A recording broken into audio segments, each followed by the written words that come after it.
25, 30 years ago, Frank Nash and I want to build a 150-unit project in Park Springs, which is suburban Philadelphia.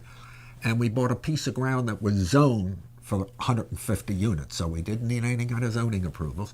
And we put together the financing and all I did for this affordable housing development, 150 units, and went in to get a building permit. And when the city councilman and all knew what it was, they told me to pound sand. Absolutely not going to give me a building permit. And I remember their meeting was the first Tuesday of the month, and Frank and I went for 9 consecutive months back to them to try to get a building permit. And they kept putting me off, give me stories, and then finally we wrote them a lawyer's letter, told them if they didn't get me the permit, I was suing them. I was suing each one personally as the councilman, and they called me the next day and said, come pick up your building permit. Now, this is 25, 30 years ago. Just 6 months ago, this property, which is now 30 years old, 25, 30 years old, won a national award as an outstanding affordable housing community with great social service programs. And in order to do that, they had backup letters from the head of the police department of Park Springs, the fire department, the councilman. So I think that's just a great story, how I had to go sue him. I told him to get a building permit, and 30 years later, how great that job is. Shows you what a good job we do. Getting involved with the local politicians, the local homeowners, the local neighborhoods, and being a long-term partner, and knowing that we are committed for long-term success in neighborhoods, and putting computer learning centers, not only inviting our residents, but the neighborhood as a whole. And they know you're serious. So they know you're not, the typical developer is a bad word, is you go in, you make money, and you leave. Who cares what you run over? Who cares what you do in the neighborhood? You get your money and leave. And that's the perception of developers.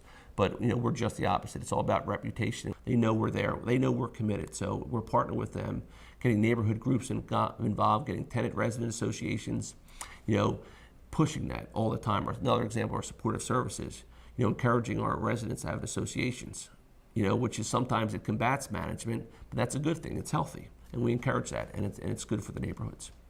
We're housing over 100,000 people right now, giving them better housing than they could have ever had, which I say also, it's so terrific about our business. Isn't it wonderful to be in a business that you can make money and give back? Give something back. Makes you feel good. Really, our business is just a super, super business for all of our people in our company to be involved in, because we're giving back all the time. Something, again, along the lines of giving back. How can we improve people's lives? And what better honor to improve the quality of our servicemen and women and their families. And it just again, it's a really neat thing to do. It's fun, it's encouraging. You get to give back, and you see these soldiers coming back from recently Iraq and Afghanistan, and they have a great home to live in. And another game changer, another something innovative Mike has done, for not only our industry but for our organization, is our scholarship program with our residents. Now, we started back in the 90s. First one have done that, and I'm telling you, one of the most rewarding things we have ever done with the organization is giving scholarships to our residents.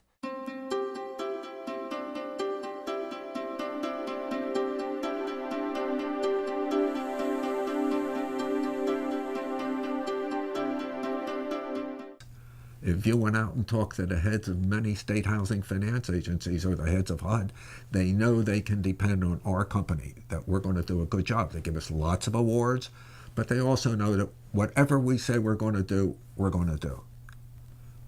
We've never lost a project or missed on construction, or if there's cost overruns, we come up with the money ourselves, never quibble about anything. We're totally reliable, and they know it. What we say we're going to do, we do, and that's say no more. And everyone knows that. No matter if it's an investor, a banker, a housing partner, a finance agency, HUD, they know what we're going to do. Why we're so successful. We have 10,000 units in our pipeline. It's just incredible. That can keep us busy literally 20 years, and we've won all that because of our reputation. Mike is an honest man, filled with integrity, commitment, and interest in helping lower income families. And that is a spirit that continues to grow throughout the organization. As I said, I've been around for 35 years. I've seen people come in that stay here. No one leaves the Michaels organization. Everybody stays. And people here 25 years, 26 years, they sign up for this kind of a commitment. It's a very difficult business. And if you didn't have that commitment, you couldn't survive. Our whole business is our team. Our whole business is the people that work in our company. And we're family. We're family. We really give responsibility. All my top people have total responsibility. I don't, or John, or Bob, we don't micromanage anybody in our company.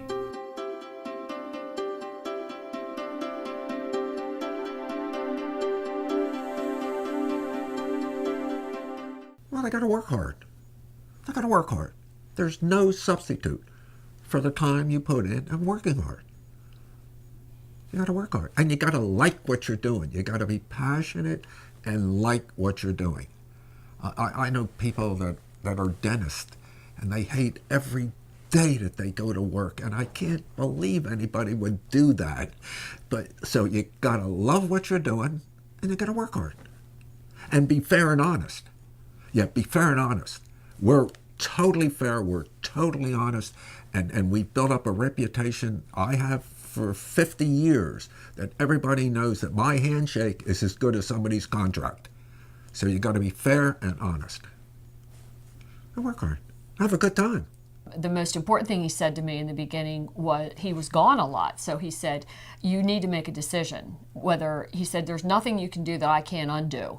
So make a decision. You're no good to me if you won't make a decision. So that was the greatest thing that ever happened to me in my life, because I thought that was wonderful. You know, somebody had enough confidence in you and your ability to leave you on your own to do whatever needed to be done.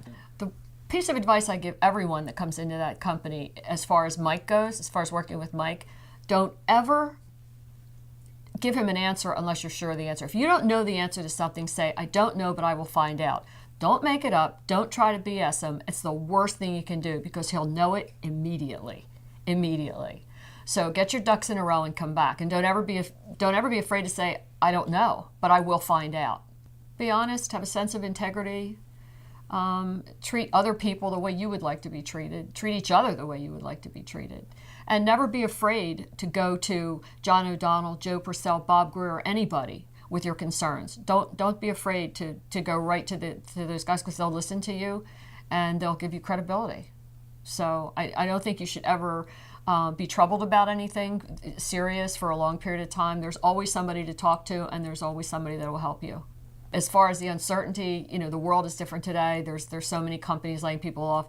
Our company's a family, and I think as much as we can, we take care of our own. Our growth opportunities is just ridiculous, especially in the last 3 years. We all know the economic downturn and the harsh realities of what has happened, and we've had our best years ever as an organization. So, and that tells you the only way that can happen is having great people. And up and down through our organization, every single company, we just have fantastic people.